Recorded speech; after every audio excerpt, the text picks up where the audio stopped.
Purpose revealing itself.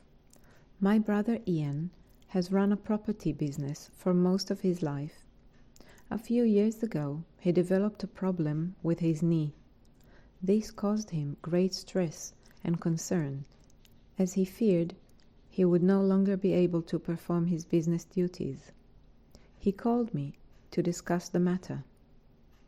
Because he was open and receptive during our conversation, as many people are when they are in a place of great uncertainty, he realized his true nature.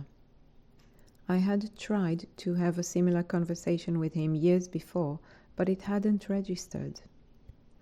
As we continued our conversation, we looked at the idea of needing to work as an invitation that was keeping Ian limited.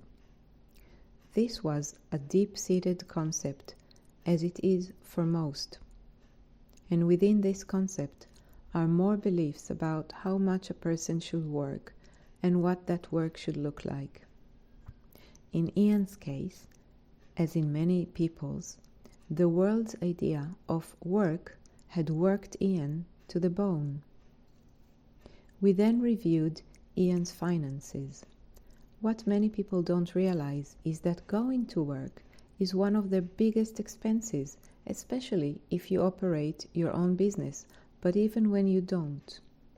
In addition to things like attire and transportation, the stress that a job causes can lead to expenses that one would not otherwise incur.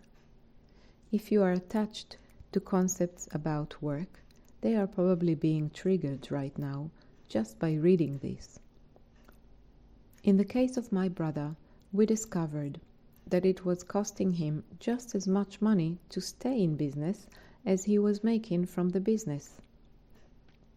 This made the idea of no longer being able to work much easier for Ian to handle. I then spoke to him and his wife about shifting their focus. Instead of focusing on the content of life, like their financials, health, and work life, I encouraged them to focus on functioning from effortless being and prioritizing a sense of ease, joy, delight, and self-respect.